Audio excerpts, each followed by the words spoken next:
اعوذ باللہ من الشیطان الرجیم بسم اللہ الرحمن الرحیم وقاتلوا فی سبیل اللہ الذین یقاتلونکم ولا تعتدوا ان اللہ لا يحب المعتدین۔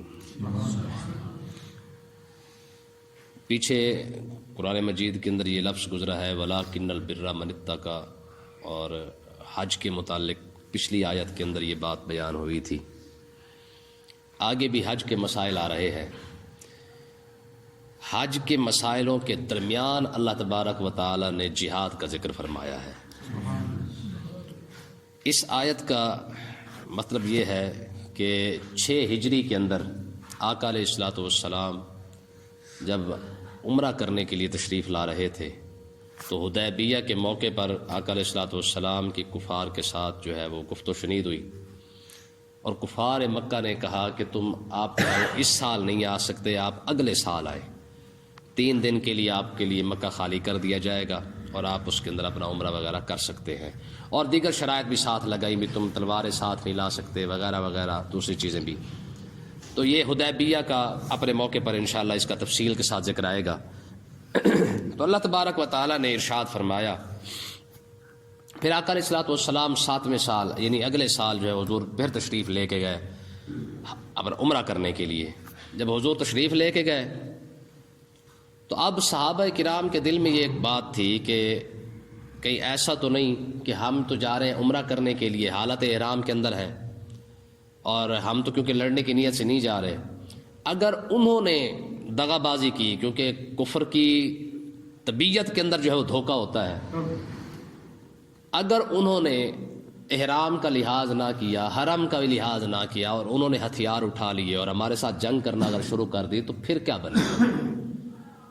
تو اللہ تبارک و تعالی نے اس کے بارے میں ارشاد فرمایا وَقَاتِلُوا فِي سَبِيلِ اللَّهِ الَّذِينَ يُقَاتِلُونَكُمْ۔ اللہ تبارک و تعالی نے ارشاد فرمایا تم بھی اللہ کی راہ میں ان کے ساتھ جہاد کرو، یقاتلونکم، جو تم سے جنگ کرتے ہیں، تم بھی ان کے ساتھ جنگ کرو جو تم سے جنگ کرتے ہیں۔ اگر حالت احرام کے اندر وہ تمہارا لحاظ نہیں کرتے، حرم کا لحاظ نہیں کرتے، تو وَقَاتِلُوا فِي سَبِيلِ اللَّهِ، فرمایا تم بھی جنگ کرو اللہ کے راستے میں، ٹھیک ہے۔ ہاں وَلَا تَعْتَدُوا، جو تمہارے ساتھ نہ لڑے اور آرام سے سکون سے بیٹھ جائے تو تم بھی ان کے ساتھ نہ لڑو۔ ان اللہ لا يحب المعتدین، تم حد سے نہ بڑھو، بے شک اللہ تعالیٰ حد سے بڑھنے والوں کو پسند نہیں کرتا ہے۔ تو یہاں پہ یاد رکھیں، یہاں پہ یہ مسئلے کو دیکھیں، اللہ تبارک و تعالیٰ نے ارشاد کیا، فرمایا جو تم سے جنگ کرتے ہیں تم بھی ان کے ساتھ جنگ کرو۔ تو اس کا مطلب کیا ہے کہ اگر مسلمانوں پر کفر کی طرف سے جو ہے وہ اگر جنگ مسلط کی جاتی ہے تو مسلمانوں کا حق بنتا ہے کہ مسلمان بھی جواباً ان کو جو ہے وہ جنگ ہی ان کے ساتھ کرے، امن کا رٹا نہ لگائے۔ ہمارے بڑے بڑے حاجی کہتے ہیں جی ہم اینٹ کا جواب پتھر سے دیں گے، انہوں نے کشمیر لے لیا، کہتے ہیں جی ہم اینٹ کا جواب پتھر، پتہ نہیں جانے کون سا پتھر ہے جو ابھی پڑا ہوا ہے، ٹھیک ہے۔ گوانتانہ منہ کے اندر کتنے قیدی ہیں جو مسلمان پڑے ہوئے ہیں، پوری امت مسلمہ سے چن کر اسلام کے جو ہے وہ جو جتنے بڑے بڑے لوگ تھے سارے اٹھا کر انہوں نے گوانتانہ منہ جو امریکہ کی جیل ہے اس کے اندر ڈال دیا ہے، اور ہماری قوم آج بھی کہتے ہیں جی ہم اینٹ کا جواب پتھر سے دیں گے۔ اللہ جانے وہ کون سا پتھر ہے جو ابھی تیار نہیں ہوا ہے۔ تو اللہ تبارک و تعالیٰ نے ارشاد فرمایا کہ مسلمان اہل ایمان کے دل کے اندر اتنا جذبہ ہونا چاہیے کہ اگر وہ تم سے جنگ کرے تو تم بھی جواباً ان کے ساتھ جنگ ہی کرو، امن کا رٹا لگانے کی ضرورت نہیں ہے۔ تو آگے دیکھیں جناب، اللہ تبارک و تعالیٰ نے ارشاد فرمایا جب جنگ ہو جائے، شروع ہو جائے تو پھر کیا کرو؟ فرمایا وَاقْتُلُوهُمْ حَيْثُ ثَقَفْتُمُوهُمْ، فرمایا جہاں پہ کافر ملے پھر اسی کو قتل کر دو۔ جو پھر جنگ کرنے کے لیے آ جائے تو پھر اس کے ساتھ رعایت کرنے کی ضرورت نہیں ہے۔ تو اس کا مطلب کیا نکلا؟ مطلب یہ ہے کہ مسلمان اتنا کم سے کم دلیر ضرور ہونا چاہیے، جب جنگ کی بات آئے، جو کم سے کم ٹکر کی بات آئے تو کم سے کم دلیر تو ہونا چاہیے کہ نہیں؟ آج امت مسلمہ کے اندر صرف یہی ایک جذبہ نہیں ہے، اور پھر جہاد کی بات، اور وہ بھی حج کے باب کے اندر آ رہی ہے، یعنی آگے حج کے مسائل آ رہے ہیں، پہلے اس کو جہاد کو بیان کیا جا رہا ہے۔ مطلب کیا ہے؟ مطلب یہ کہ خالی حاجی بن کے نہ رہنا، صرف ساتھ مجاہد بھی بن کے رہنا ہے۔ لوگ حاجی کی تو بڑی عزت کرتے ہیں نا، جی حاجی صاحب حج کر کے آ رہے ہیں، تو صرف خالی حج کرنے سے، کوئی حاجی بننے سے کچھ نہیں ہوتا ہے۔ فرمایا کہ جب تک جہاد شامل نہ ہو حاجی بننے کا فائدہ نہیں۔ آقا علیہ الصلوۃ والسلام نے اپنی زندگی کے اندر ایک حج کیا ہے، ایک ہی حج کیا ہے نا، 4 عمرے کی ایک حج کیا ہے، لیکن لوگ اس سنت کو یاد رکھتے ہیں، زندہ رکھے ہوئے ہیں اور حج کرنے کو پسند بھی کرتے ہیں، میرے نبی نے 27 جنگیں جو لڑی ہیں وہ کہاں جائے گی سنت؟ حج ایک کیا ہے وہ سنت یاد ہے، اور 27 جنگوں کے اندر حضور نے شرکت کی ہے. حضور خود مجاہد اعظم بن کے گئے ہیں، خود جہاد کرنے کے لیے حضور مجاہد بن کے تشریف لے کے گئے ہیں. حاجی نیک اور مجاہد دہشت گرد، یہ کس لیے؟ تو اللہ تبارک و تعالیٰ نے ارشاد فرمایا. اب ذرا دیکھیں قرآن کا، لوگ کہتے ہیں جی ہمیں سیدھا سیدھا قرآن سنا ہے، یہ سیدھا سیدھا قرآن ہے. فرمایا وَاقْتُلُوهُمْ حَيْثُ ثَقَفْتُمُوهُمْ، فرمایا جہاں کافر مل جائے وہیں پہ قتل کر دو جب حالت جنگ ہو. اور وَأَخْرِجُوهُمْ مِنْ حَيْثُ أَخْرَجُوكُمْ، جیسے انہوں نے مکے سے تمہیں نکالا تھا تم نے بھی وہاں سے نکال دینا ہے. ہاں، ان کے لیے کسی قسم کی گنجائش نہیں. حدیث پاک کے اندر آتا ہے، آقا علیہ الصلوۃ والسلام نے ارشاد فرمایا المؤمن القوی احب اللہ عز وجل من المؤمن الضعیف. فرمایا کہ اللہ تبارک و تعالی طاقتور مومن کو پسند کرتا ہے، بزدل مومن کو رب پسند نہیں کرتا. آج دیکھ لیں امت مسلمہ کا حال کیا ہوا پڑا ہے، جب سے بزدل بنی ہے اس لیے حالت ذلت کے اندر ہے کہ نہیں ہے. آقا علیہ السلام نے ارشاد فرمایا جو جہاد ہے نا، جہاد، حضور نے ارشاد فرمایا اسلام کے اندر جہاد کا جو مقام ہے ایسے ہے جیسے اونٹ کی کوہان ہوتی ہے. اونٹ کی کوہان سب سے اونچی ہوتی ہے کہ نہیں؟ ٹھیک ہے، تو جس طرح اونٹ کی کوہان سب سے اونچی ہوتی ہے، بڑی بلند جگہ ہوتی ہے، اسی طرح آقا علیہ السلام نے ارشاد فرمایا اسلام کے اندر جو جہاد ہے وہ اس طریقے سے ہوگا، یعنی اس کا مقام اتنا بڑا ہوگا. پھر آقا علیہ السلام نے یہ بھی ارشاد فرمایا الجنت تحت ظلال السیوف، جنت تلواروں کے سائے میں ہے. یہ حدیث سب کو یاد ہے، الجنت تحت اقدام الامہات، جنت ماں کے قدموں میں ہے. سارے ماں کو لے کے کھڑے ہوئے ہیں، ٹھیک ہے. ہاں، اماں کھڑی ہوئی ہے ہر جگہ پہ، جی اماں کو قدموں کو چومو اللہ تعالیٰ جنت دے دے گا. اگر یہ حدیث ہے کہ اماں کے قدم چومنے سے اگر جنت ملتی ہے تو یہ بھی تو حدیث ہے الجنت تحت ظلال السیوف. حضور علیہ السلام نے ارشاد فرمایا جنت تلواروں کے سائے میں ہے. اور پھر مزیداری کی بات ہے کہ آقا علیہ السلام نے ارشاد فرمایا میرا رزق اللہ تبارک و تعالیٰ نے میرے نیزے کے اندر رکھا ہوا ہے، میرا رزق نیزے کے اندر ہے. آج لوگ کہتے ہیں جی جنگ کی تو حالات خراب ہو جائیں گے، ملک خراب ہو جائیں گے. یاد رکھیں جب تک امت مسلمہ جہاد کرتی رہی ہے، سپر پاور رہی ہے کہ نہیں رہی؟ آپ دیکھ لیں انگریزوں سے پہلے جب تک امت مسلمہ جہاد کرتی رہی ہے. اور یاد رکھیں یہ اصول ہے، قدرتی اصول ہے، جو ملک جنگ لڑتا ہے ہمیشہ لوگ اسی کو مانتے ہیں. رشیا جنگ لڑتا رہا افغانستان کے اندر، اس کے امن کو تو کوئی خرابی نہیں ہوئی. امریکہ ذلیل ہو کے نکلا، 20 سال افغانستان کے اندر جنگ لڑ کے گیا ہے. اور عراق کے اندر امریکہ نے جنگ لڑی ہے، لیبیا کے اندر ہو گیا، برما کے اندر، شام کے اندر، فلسطین کے اندر، عراق کے اندر، اپنا افغانستان کے اندر، ہر جگہ پہ امریکہ نے جنگ لڑی ہے. وہ آج بھی جنگ لڑ کے سپر پاور ہے، خود جنگ کرتے ہیں اور مسلمان کو امن کی گولی دی ہوئی ہے. علامہ اقبال کا ایک شعر ہے، وہ کہتے ہیں کہ فتویٰ ہے شیخ کا کہ زمانہ قلم کا ہے، دنیا میں اب رہی نہیں تلوار کارگر، لیکن جناب شیخ کو معلوم کیا نہیں، مسجد میں اب یہ واز ہے بے سود و بے اثر. وہ لڑ کے کہاں تک پہنچ چکا ہے، سپر پاور بن گیا ہے. ایٹمی پاور ہونے کے 2 بار وہ ایٹم بم گرا چکا ہے، وہ آج بھی امن پسند ہے. ہیروشیما اور ناگاساکی پر گرا چکا ہے، امریکہ ایٹم بم گرا چکا ہے. ایٹم بم استعمال کرنے کے باوجود وہ امن پسند، اور ہم دہشت گرد. افغانستان آج بھی دہشت گرد ہے، مارے یہ گئے ہیں، دہشت گرد بھی یہی ہے. ٹھیک ہے، ملک ان کا تباہ کر دیا گیا، عراق ان کا تباہ کر دیا گیا، مسلمانوں کا عراق تباہ ہو گیا، فلسطین تباہ ہو گیا، شام تباہ ہو گیا، لیبیا تباہ ہو گیا، برما تباہ ہو گیا، افغانستان تباہ کر دیا گیا. دہشت گرد بھی مسلمان.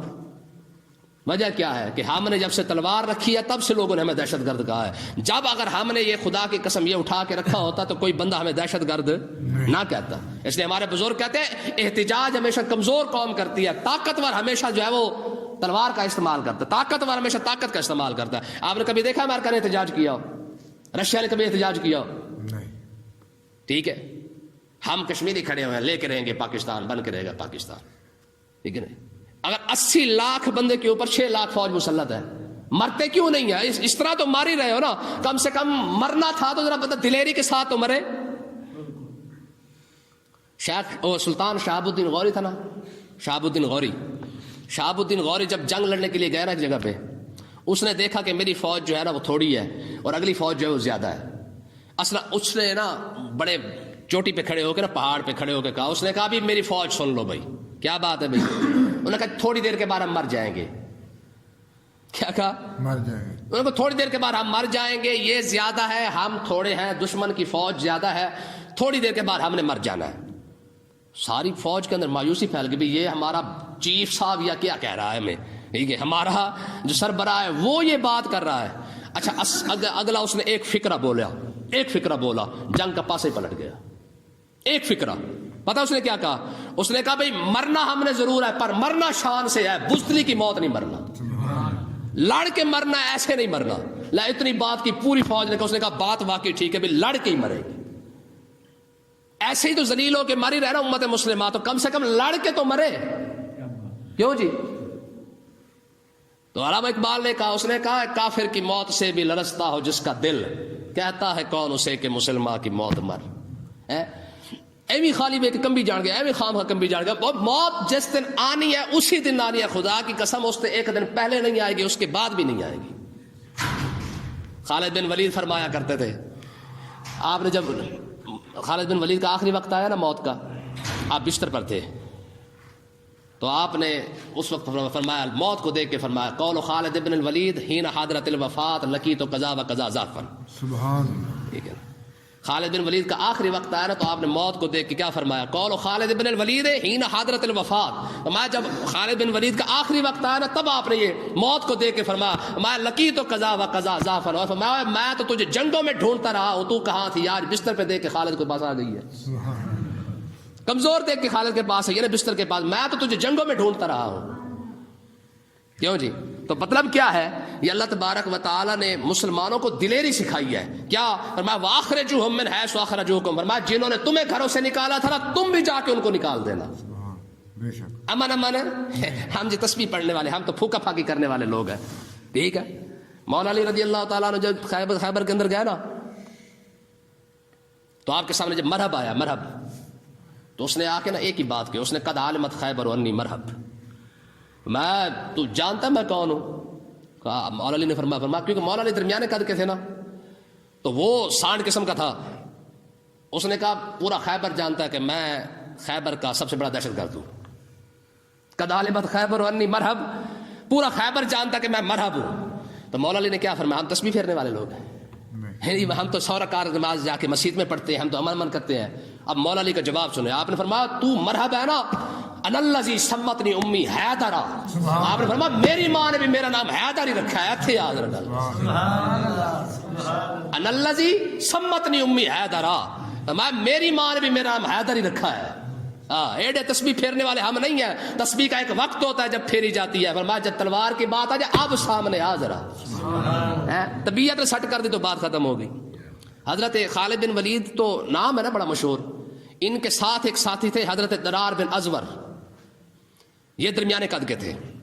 درار بن ازور یہ ایسے زبردست قسم کے مجاہد تھے.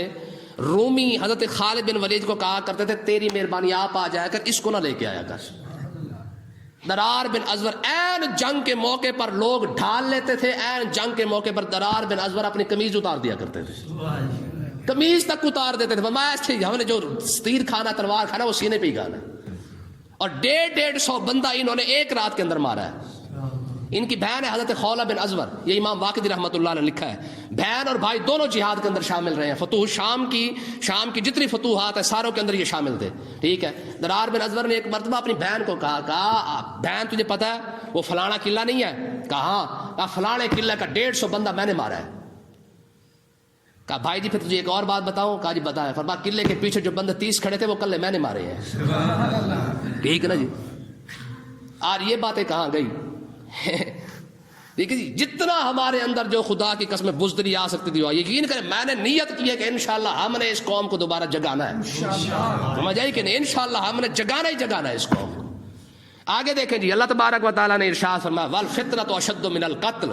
فرمایا ان کے قتل سے نہ گھبرا جانا، ان کا جو فتنہ ہے وہ قتل سے بہت بڑا ہے. ٹھیک ہے، یہ جو فتنہ فساد کرتے ہیں ان کا فتنہ قتل سے بہت بڑا ہے. جہاں ملے کر دو. ولا تقاتلوہم عند المسجد الحرام. تم مسجد حرام کے اندر جنگ نہ چھیڑنا حتی یقاتلوکم فیہ. اگر وہ جنگ چھیڑ دیں تو پھر کیا کرنا؟ فَإِن قَاتَلُوكُمْ فَاقْتُلُوهُمْ. اگر وہ تم سے جنگ چھیڑے تو تم بھی ان کے ساتھ جنگ چھیڑ دینا. حرم کے اندر اگر وہ لحاظ نہ کرے ان سب کو مار کے جو بھگا دینا ہے. سبحان اللہ. کذالک جزاء الکافرین. کافروں کے کرتوت جو ہیں ان کی سزا یہی بنتی ہے. اگر وہ حرم کا لحاظ نہ کرے تو تمہیں حرم کا لحاظ کرنے کی ضرورت نہیں ہے. پھر تمہارے لیے اجازت ہے. آقا علیہ الصلوۃ والسلام نے ارشاد فرمایا, ابن خطل وہ ایک گستاخ تھا, ٹھیک ہے. جب آقا علیہ الصلوۃ والسلام نے حج کیا نا تو یہ کعبے کے پردے کے ساتھ لٹکا ہوا تھا, ٹھیک ہے. تو آقا علیہ الصلوۃ والسلام کے پاس لوگ آئے, انہوں نے کہا, صحابہ کرام نے عرض کی, یا رسول اللہ ابن خطل جو ہے نا وہ تو کعبے کے پردے کے ساتھ لٹکا ہوا ہے. آقا علیہ السلام نے فرمایا فقتلوہ, ادھر ہی قتل کر دو, وہاں پہ چھوڑنے کی ضرورت نہیں. ہاں, ابن خطل کو وہیں پہ قتل کر دیا گیا, کعبے کے پردے کے ساتھ لٹکا ہوا تھا, فرمایا وہیں قتل کر دو. فَإِنْ انْتَهَوْا, اگر یہ کفار رک جائے, بندے کے پتر بن جائے, کلمہ پڑھ لے, فَإِنَّ اللَّهَ غَفُورٌ رَحِيمٌ, پھر اللہ تعالیٰ بخشنے والا بھی ہے, مہربان بھی ہے.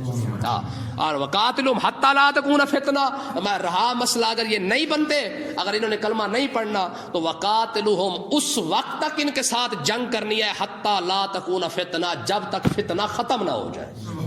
جب تک ان کے ساروں کے سر نہ کٹ جائے نا تب تک تم نے جہاد کرنا, جنگ کرنی ہے. وَيَكُونَ الدِّينُ لِلَّهِ, جب تک رب کا نام نہ بلند ہو جائے جہاد کرتے رہنا, جنگ کرتے رہنا. اور یاد رکھیں, میں آپ کو بار بار یہ مسئلہ سمجھا رہا ہوں, لوگوں کو بتائیں اس مسئلے کو کہ جب تک امت مسلمہ جنگ کرتی رہے گی, جہاد کرتی رہے گی, یہ اوپر رہے گی. جب جہاد چھوڑ دے گی ذلیل ہو جائے گی. یہ آقا علیہ السلام کا فرمان ہے, حدیث ہے. میرے نبی نے فرمایا جب تک میری امت جہاد کرتی رہے گی, جنگ کرتی رہے گی, تب تک یہ اوپر رہے گی. جیسے جہاد کو چھوڑ دے گی اللہ تعالیٰ ان کو ذلیل کر دے گا. آج بتائیں کون سا ملک جہاد کر رہا ہے؟ سمجھ آئی کہ نہیں آئی ہے؟ تو اللہ تبارک و تعالیٰ نے ارشاد فرمایا کہ وَيَكُونَ الدِّينُ لِلَّهِ, فرمایا تب تک جنگ کرو جب تک دین اللہ کا نہ ہو جائے. مطلب کیا ہے کہ پوری روئے زمین پہ جب تک دین نہ پھیل جائے تب تک کیا کرو, فَإِنْ انْتَهَوْا, ہاں اگر وہ رک جائیں تو فَلَا عُدْوَانَ إِلَّا عَلَى الظَّالِمِينَ, فرمایا کہ پھر ظالموں پر جو ہے وہ سختی جو ہوتی ہے نا, سختی کی سزا وہ صرف ظالموں کے لیے ہوتی ہے. کوئی رک جاتا ہے تو اس کے لیے کوئی سزا نہیں ہے. تو مطلب کیا نکلا؟ مطلب یہ ہے کہ آج کے دور کے اندر جو لوگ میٹھی میٹھی باتیں کرتے ہیں, خدا کی قسم یہ آج کا دور میٹھی باتوں کا نہیں ہے. یہ آج کا جو دور ہے, دیکھیں نا, آدھی امت مسلمہ برباد ہو چکی ہے اور ہم آج بھی میٹھی میٹھی باتیں, حلوے والی باتیں لے کے بیٹھے ہوئے ہیں. اس دور کی ضرورت ہے کہ آج امت مسلمہ کو جگاؤ, دوبارہ جگائے, ٹھیک ہے نا. جب تک یہ امت جاگے گی نہیں تب تک اوپر نہیں آئے گی.